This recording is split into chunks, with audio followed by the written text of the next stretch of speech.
Hey, John, what's going on, man? Man, good to see you once again here, and especially excited to talk to you today about what's going on in Allendale Strong world. You I know, we mean, got we had that big meeting.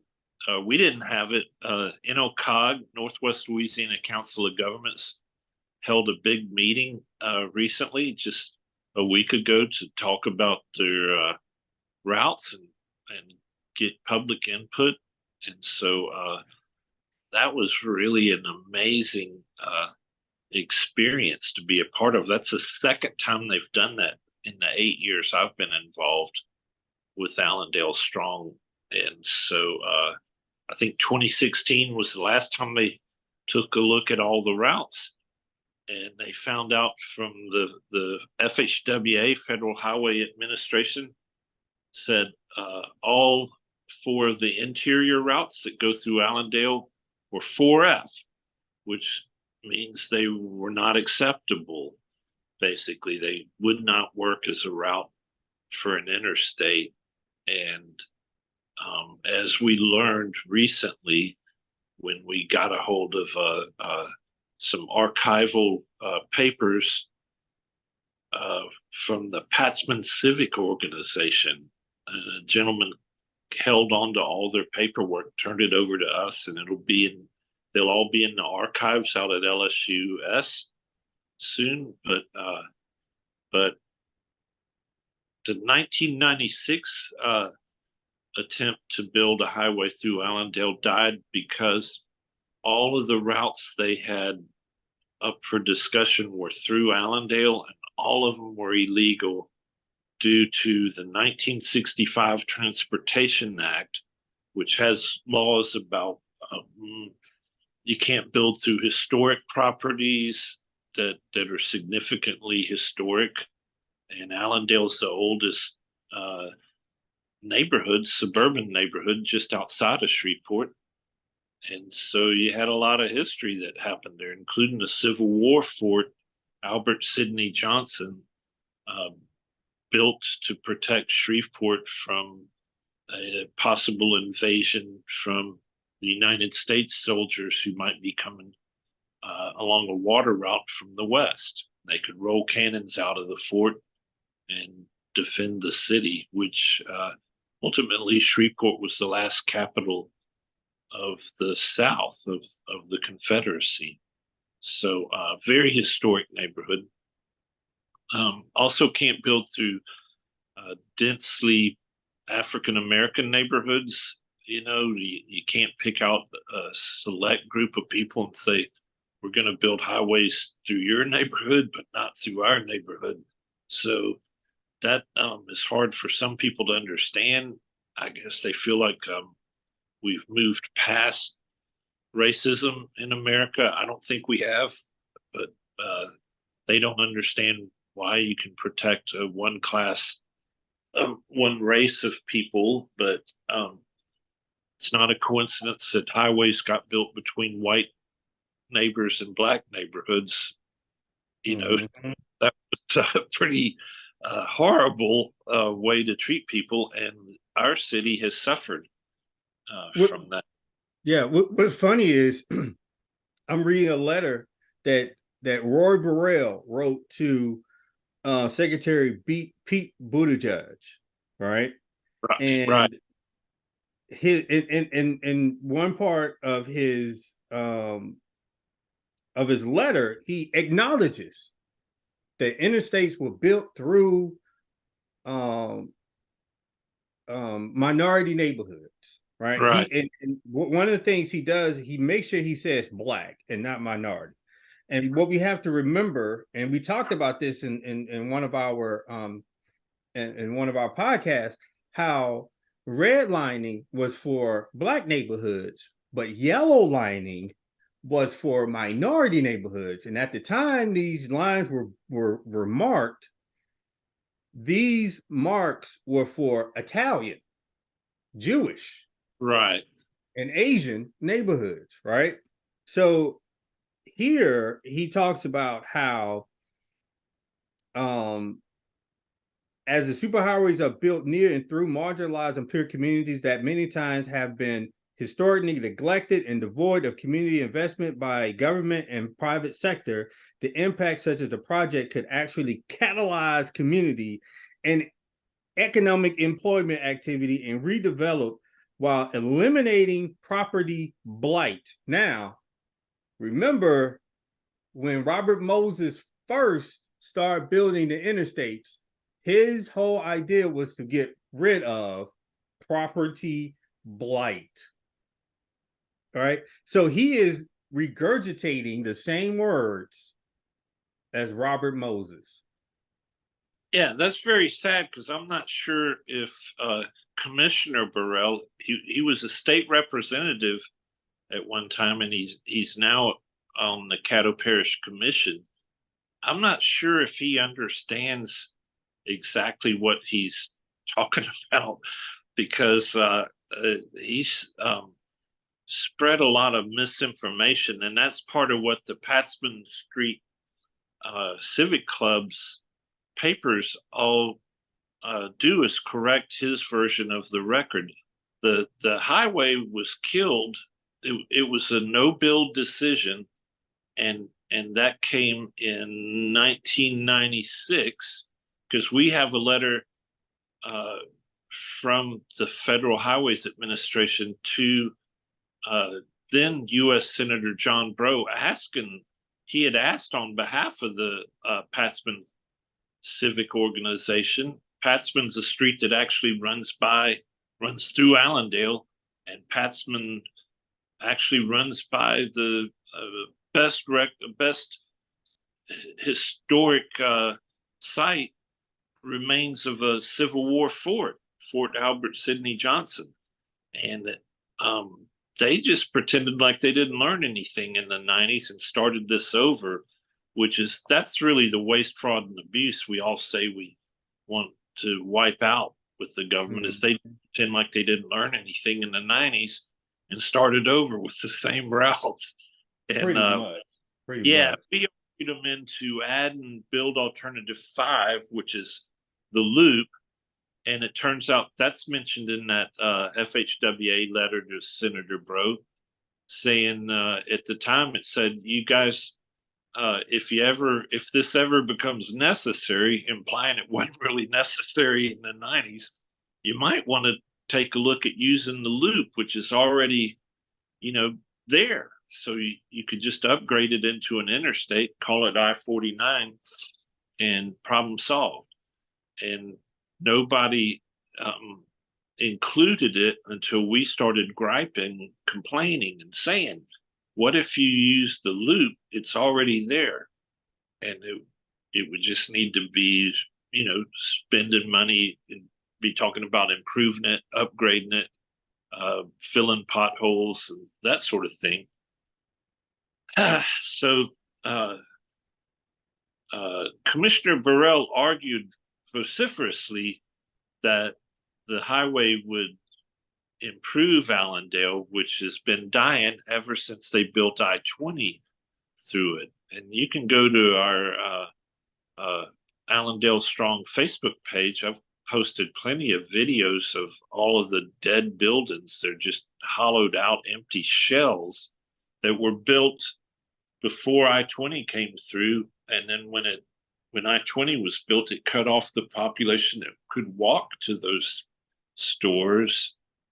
They could no longer get across I-20 to get to their stores. And so those buildings just sat empty until the roofs fell in, and their horrible blight on Texas Avenue, which was then, and still is Highway 80, which was the route from Shreveport to Dallas. So they went from being on a busy thoroughfare to on a dead street, and that's happened all through Shreveport along I-20. In fact, we saw some archival newspaper articles in the archives, and it was said at the time the newspapers touted it as slum clearance when they built I-20 through Crosstown neighborhood, they were celebrating it as slum clearance.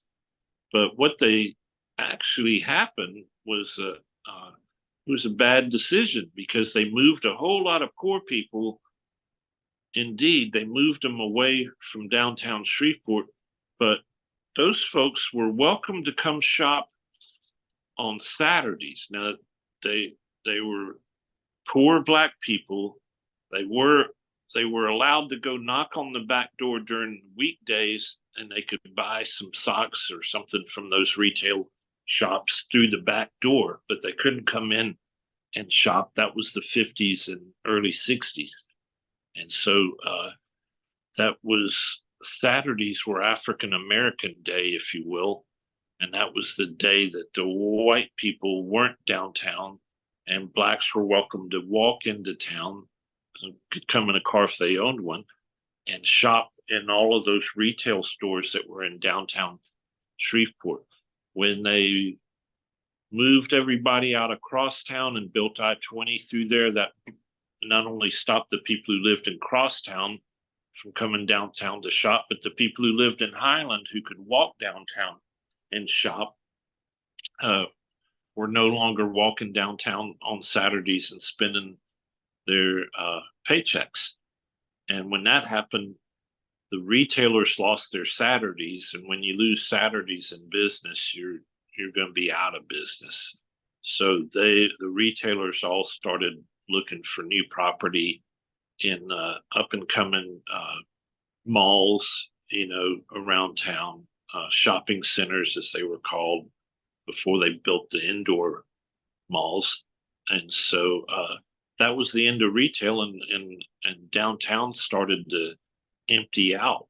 A really productive spot in terms of efficiency for the city suddenly was empty, at least on the ground floors. But we had 4-story retailers selling clothes downtown, M. Levy, Selbers, and others, and they just suddenly moved south. And that was because of the interstate. So the fantasy that if you build an interstate through your downtown, people from the small towns outside will suddenly say, hey, it's Saturday, let's drive into Shreveport and go shopping downtown. Turned out that didn't work. They actually, people moved further away from downtown because they could still get to work in whatever we all have a favorite amount of time we'd like to drive to work, 15 minutes, 20 minutes, whatever.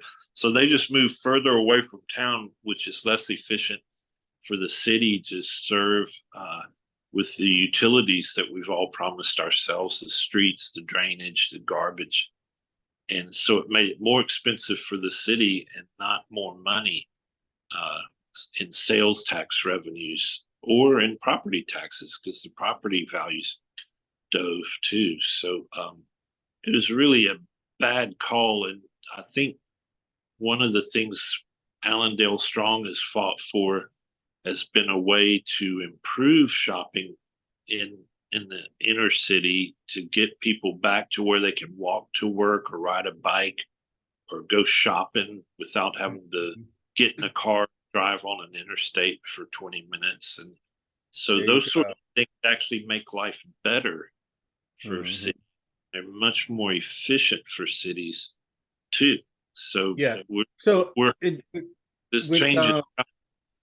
I'm sorry. Yeah, with the NLCOG meeting, let's kind of go into the NLCOG meeting where can you tell me what it was, when it was, and where it was for the people that did not know about it?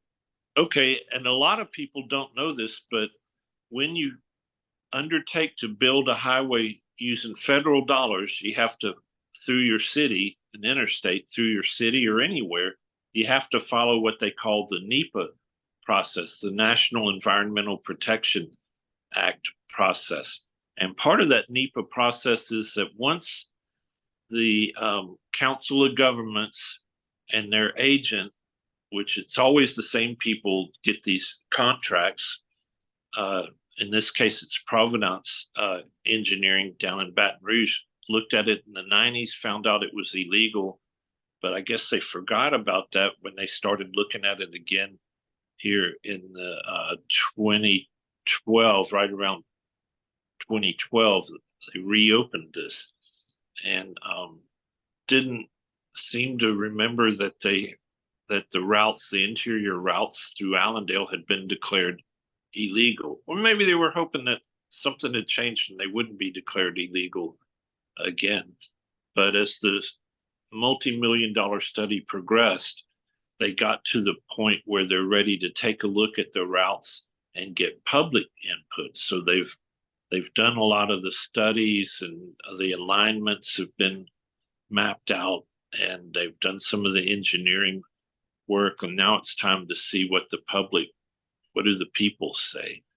And at that point they hold it's by law, they have to hold a public meeting and lay out their choices, their different routes, building alternatives, they call them build alternatives, and the public can go and examine them and then leave a written message with them saying, I prefer, this route or that route.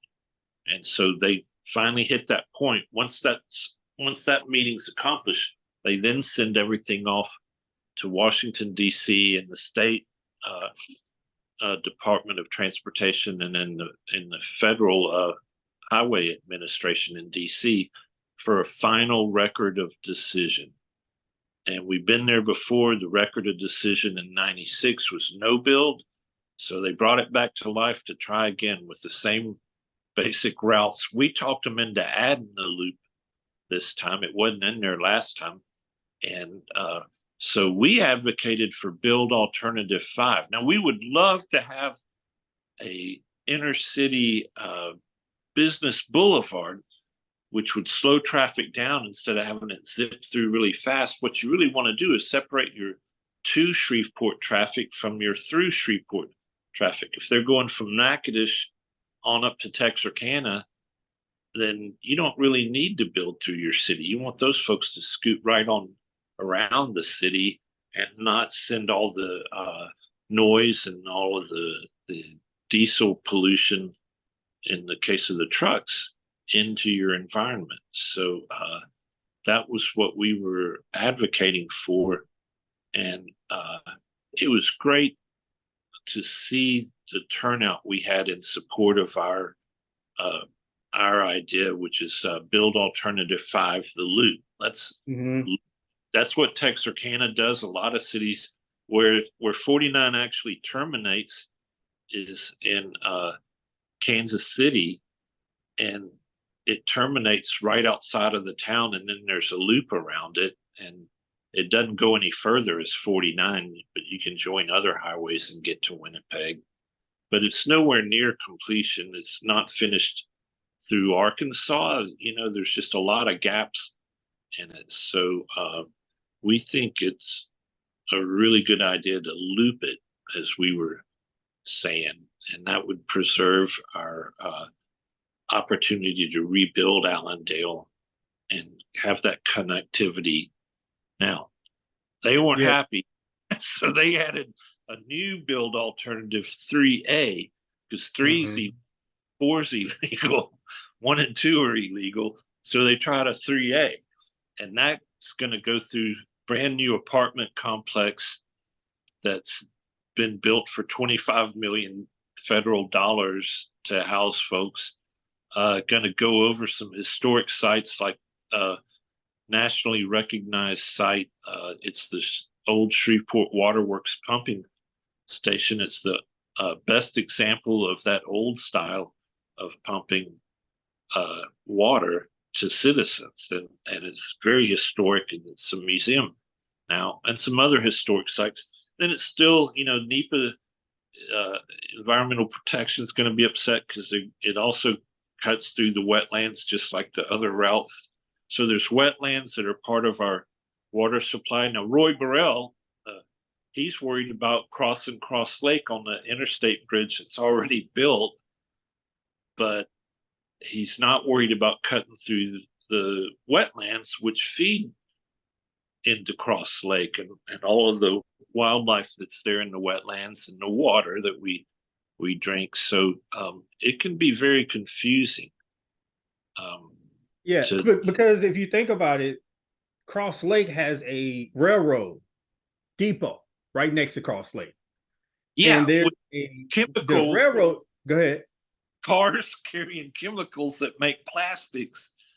Yeah, And it's right, right right on the off lake. the edge of, like, if it was a tilt over just a little bit, they will fall Yeah, into Cross Lake.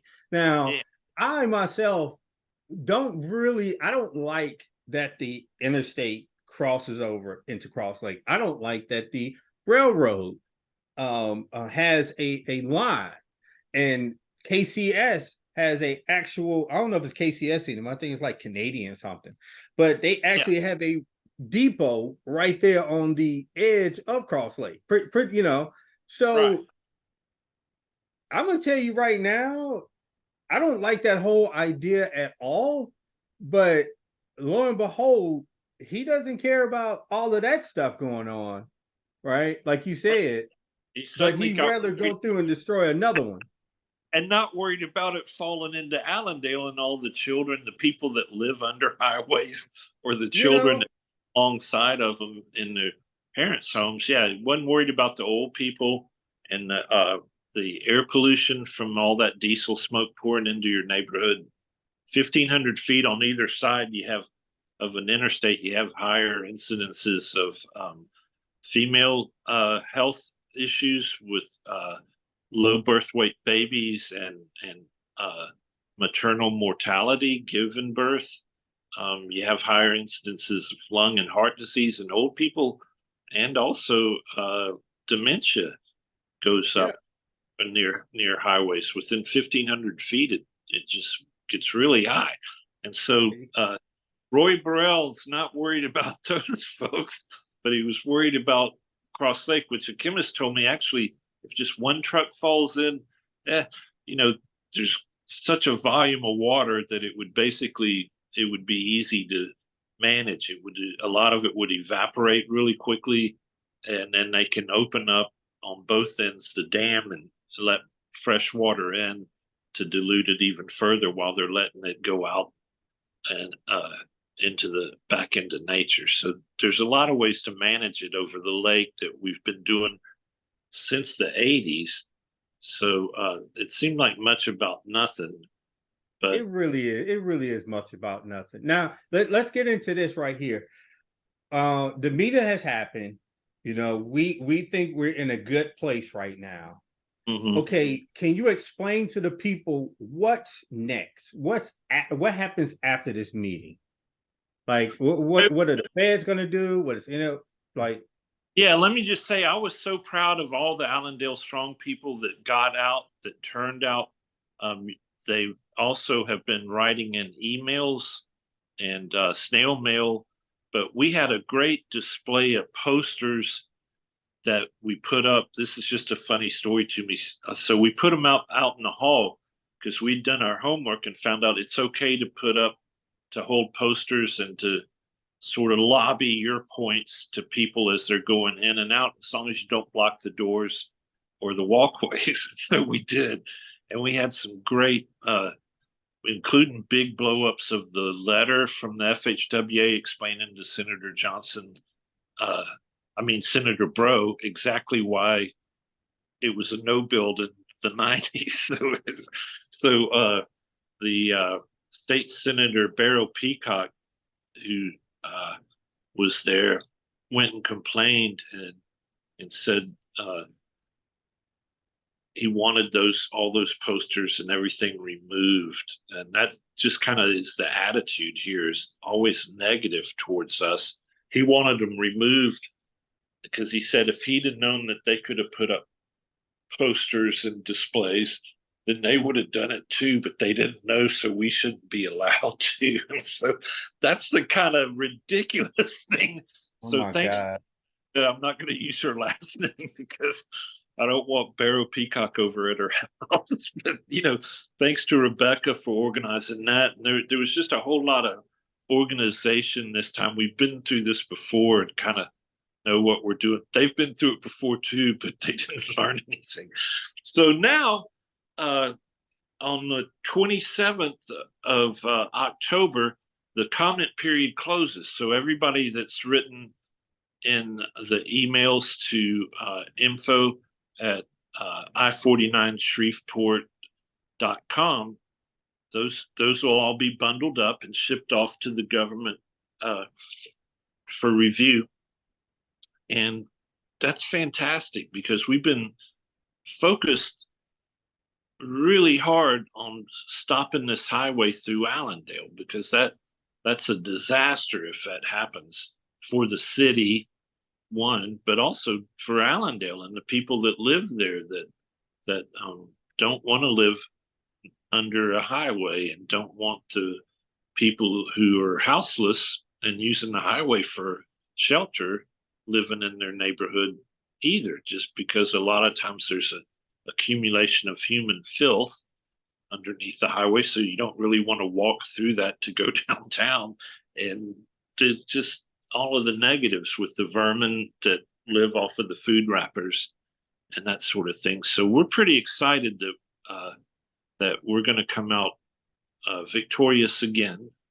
And so now we can pivot to some things we've been looking at. We've formed committees, and one of them, for instance, is the SWEPCO Park issue. I was did a sit-in with one other man. We went and sat under a pavilion in SWEPCO Park. I got a call from Louis Brosette, and he said he just heard that they had removed all of the playground equipment in the park, and they were just about to come remove the pavilion that we would meet under when we were holding rallies in SWEPCO Park. It's called SWEPCO Park because SWEPCO donated the land to the city to be used as a neighborhood park. So they, I think we talked to Poet X about it. He was there with his kids that day, and they just pulled up in trucks and yanked all the playground equipment. So Lewis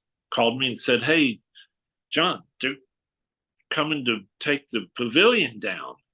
And there was a lie. There's always a lie. They were saying that the pavilion was built there in the 50s and it was falling down, so it was time to remove it. And we knew that not to be true.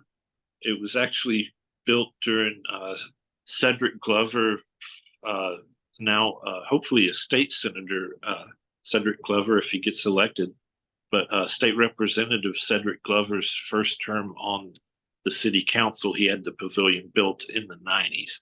So they were lying. They were, pretty standard stuff. So they were going to tear it down that day. And Lewis and I, only thing we knew to do was go sit down under it and tell them we ain't moving, having a meeting.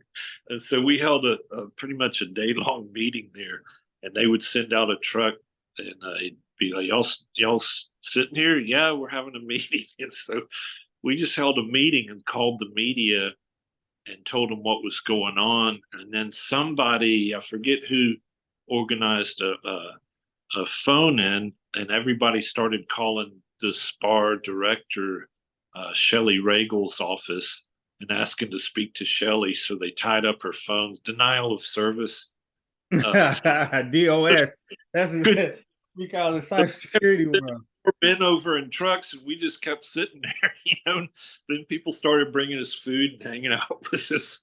A group came to pray with us, and then the media started coming, and we saved the pavilion at least, and still continue to have rallies there, and you can cook under there and eat, set tables up and eat under the pavilion. And so that was a big day. And then what an outgrowth of that was that Allendale Strong decided we need to try to save the park. The reason why the city tore out all of the equipment was because one of the things that made the routes, all four of their favorite routes, went through part of that park, and it's illegal under the NEPA laws and the 65 Transportation Act to go through historic sites and public recreation facilities. So the park is a public rec place that used to be a great site for basketball games, neighborhood pickup games, historic, and then even more historic. It's an old park, but it's also historic because it's the site of Fort Albert Sidney Johnson, the Confederate fort, one of the last ones of the Confederacy still standing. So it Historian's the best example of that in North Louisiana. So and not to cut you off, but I mean, with the SWEPCO Park, that's really what's next for Allendale Strong, right? We're talking about SWEPCO Park, which I am part of that committee of trying to get SWEPCO Park. I grew up in the area, so I know a lot about SWEPCO Park. But just to go through the list, what's next for Allendale Strong? SWEPCO Park, the Allendale Co-op, fixing Ford Street. Grocery store. Everybody knows there's no grocery stores in Allendale. There's some quickie mart kind of places that'll sell you a few things and beer and cigarettes. But we need a real grocery store there so that folks can get involved in their neighborhood with shopping instead of having to find transportation to another neighborhood to shop for groceries or to get out to Walmart. Go up to the market. Yeah, so we got the Hearn a food co-op initiative, which that's what they do. It's foodcoop.org, and they guide organizations like ours through the process of raising the money, doing the feasibility studies, and raise the money through selling the memberships and building a neighborhood grocery store. And so we're going to find the right place to do that. We've been meeting monthly on that, and with less of our energy now focused on the highway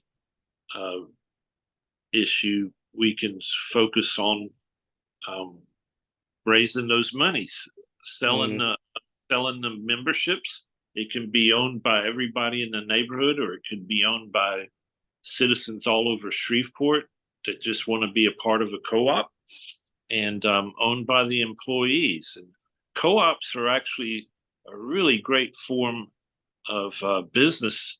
There's big businesses that are famous that are co-ops, and so we're pretty excited about this opportunity to bring Shreveport's first grocery co-op into being, and look to focus more on that with our time and less on all of these studies of transportation modeling data and all that stuff. Yeah, definitely. Really definitely.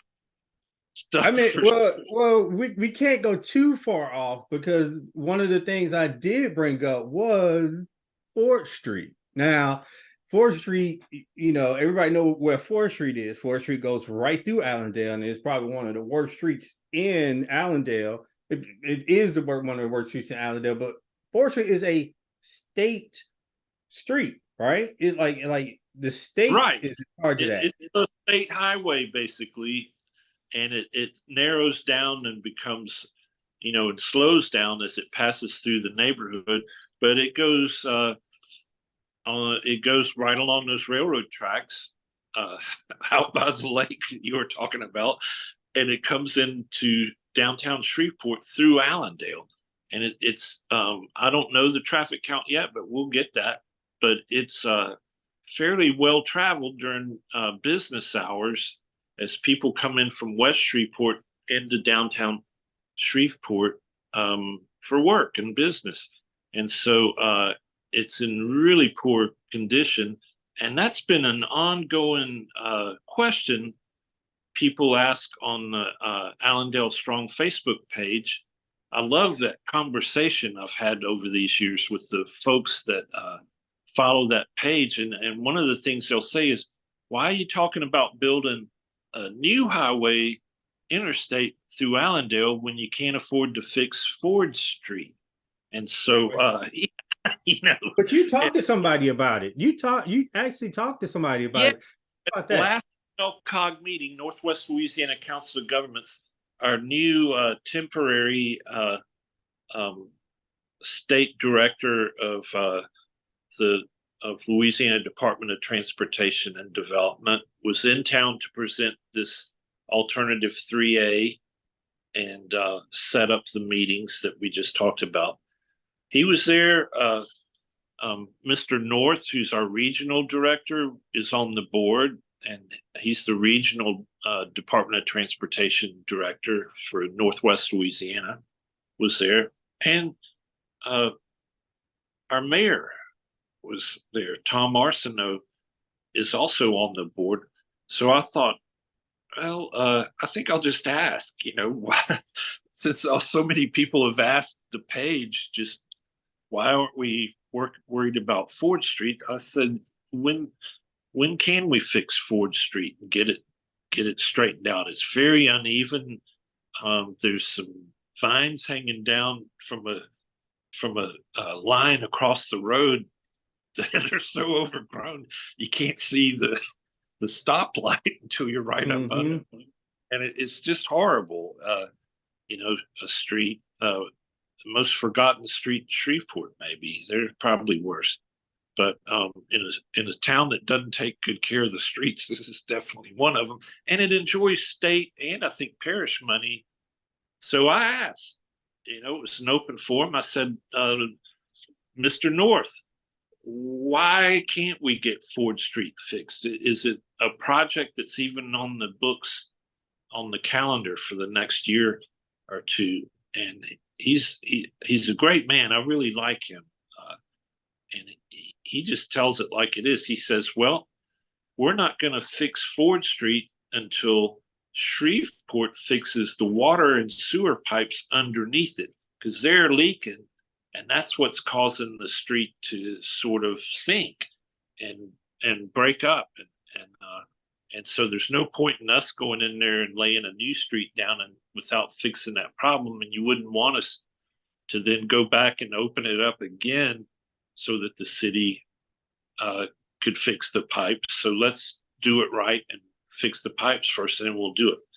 Well, the mayor just sat there silently. He didn't offer up, oh, I'll get right on that, or any of those sorts of things like you and I would do. Oh, I didn't, thank you for reminding me. I'll look into that.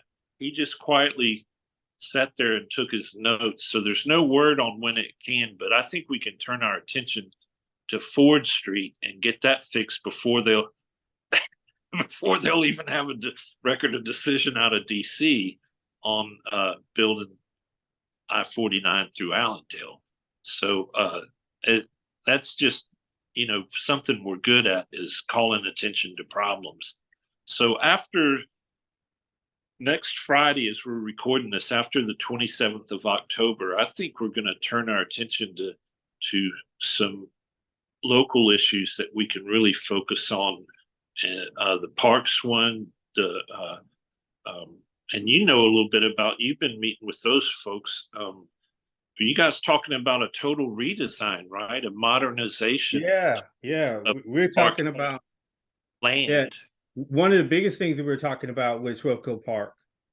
And this is something that's kind of, I think that would take SWEPCO Park to another level. It's not just to put replacement park equipment there, right?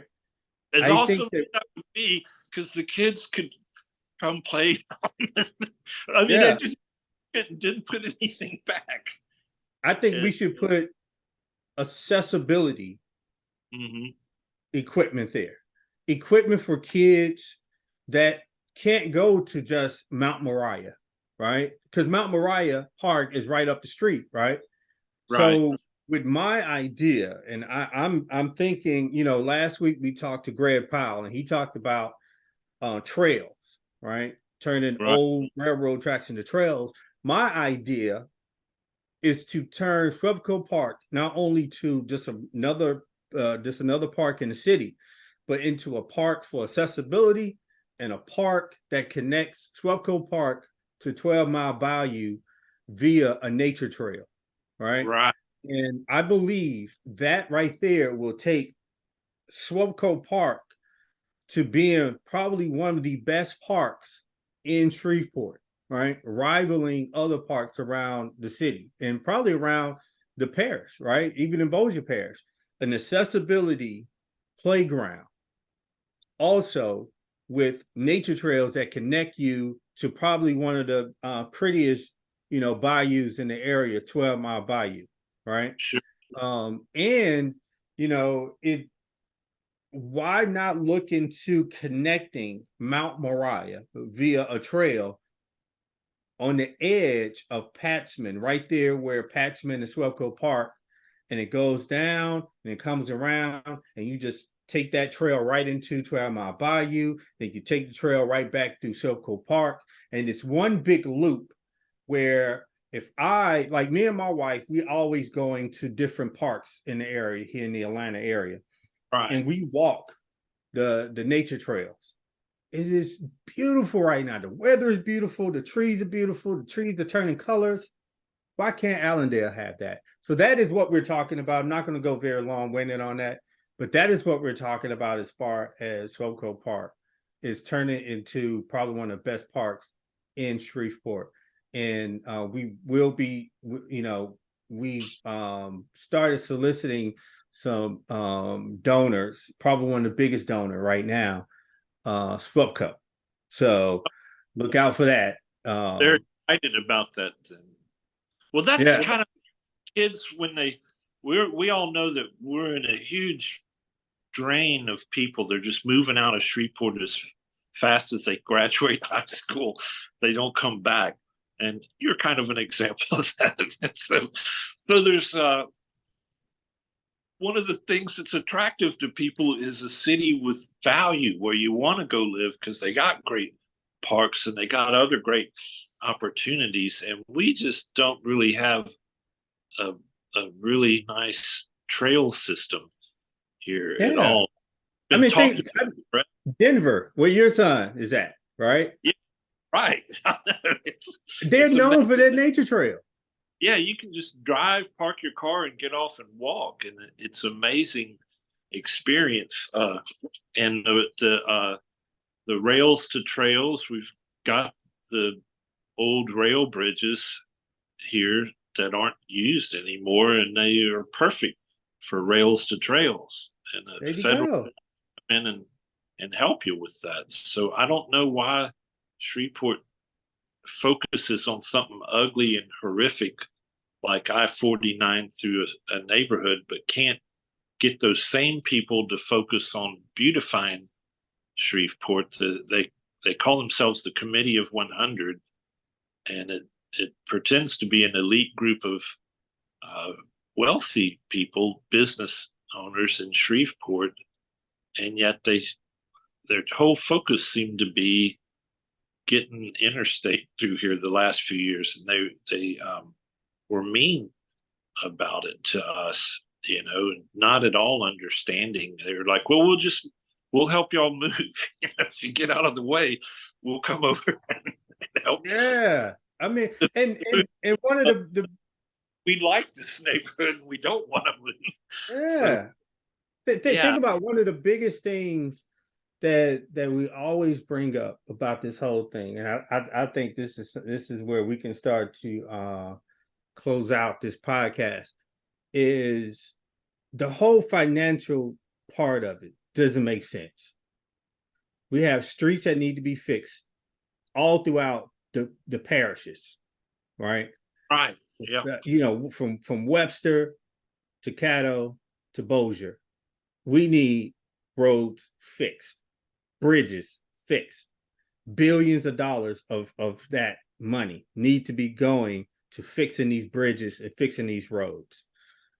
Why are we talking about spending money on an interstate that a 3 mile ICC that's going to cost billions of dollars that we don't need?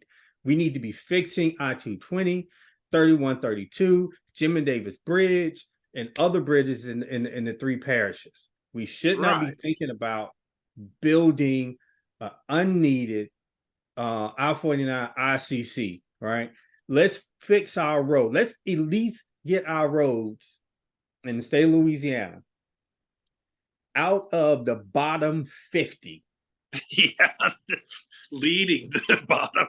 Yes, let's not be the worst. Let's at least get it up to halfway where we're like at least number 24 before we start talking about building these expensive interstates that people do not even. When you stay in the city of Shreveport, when you stay in the city of Lafayette, New Orleans, all these places, right? You drive on the main roads to get to your house, right?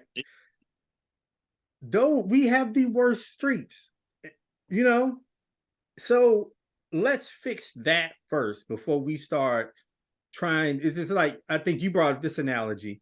It's like putting a outdoor deck on a dilapidated house. Right. And a nice new deck, but you still got a tarp on your roof. There you go.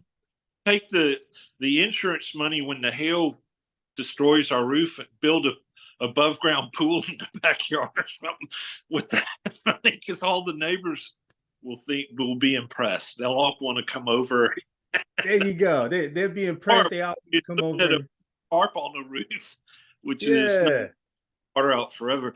Yeah, I think this is a great turning point for an organization that survived a lot of slings and arrows from people who don't agree with us. And we're stronger now than we were when I joined in 2015. It's a much stronger organization, broader based. It's not just a few people in Allendale. It's people from all over Shreveport. There's 5,200 people on the Facebook page alone, and we have a great base of people. Another outgrowth has been when we started talking to the I-49 group that in Lafayette. Why build a highway through Lafayette when what they had works perfect? You hit the end of 49 and you just start slowing down 10 miles an hour every so often until you're going city street speed, and there's all the businesses. Well, the state bought up a lot of them, saying we're going to build 49 through here and just let them all cave in and fall down. The state just destroys cities with the supposed best intentions. So I was shocked, but yeah, my friends at Y-49. So we now have Four Corners coalition in Louisiana of Lafayette, Shreveport, and a Natchitoches, small group in Natchitoches, Monroe, and New Orleans, Baton Rouge. So it's going to be different. They're talking about building a new, I think it's called Interstate 14. It's on the drawing boards now to run through Louisiana and save all the small towns along its route. It'll just be a countryside interstate through the South. But I don't think we need, fix the bad before you add as a hashtag all over the nation. If you can't afford to fix what's wrong, don't build anything else new. There you go. And we're going to end the podcast on those very, very smart words that you just said. Yeah, thank you. This was bad before you add. Stoked. I'm so excited to be turning this corner and moving in a much more positive direction instead of playing defense all the time. But I'm a shout out to all of the folks that came out. I saw Mr. Young was there even, at that NLCOG meeting. I just saw all sorts of folks with us out for that. And it felt really good to sort of tie a ribbon on this and send it off to the federal government. And I'm pretty confident that the feds are going to see it the same way they saw it, the law in 1996, 25 years ago now. It's a no build, but we were able to fight and get build alternative 5, the loop in. So if you want to let them know how you feel, tell them loop it. We need to improve the loop. So anyway, thanks so much for having me as a guest on our podcast. I've I mean, talked it's kind of yeah, weird. You were no, the person answering all the questions, but hey, man, you're a very knowledgeable guy. You're the media guy for Allendale Strong, and you. I just want to say that I think you're doing a wonderful job. well, thank you. I got addicted to NL meeting. I'm going to still go because there's so much stuff that happens in NL. That's the waste, fraud, and abuse that we all say we hate in government. You know, like another one we hadn't talked about is they decided to build a 17-mile interstate quality. We call them service roads here in Louisiana and Texas. They're feeder roads, you know, that run alongside the interstate because they want to plant a flag. It'll go from nowhere, Texas, you know, just a stub in Texas to the port of Shreveport Bossier and serve as a 2-lane road until they need it for I-69, which they're convinced if they spent $17 million to build that, move people out of their homes, replace a brand new state bridge to upgrade it to interstate bridge quality, that would somehow convince Texas to allow 69 to pass through Louisiana. So not going to happen.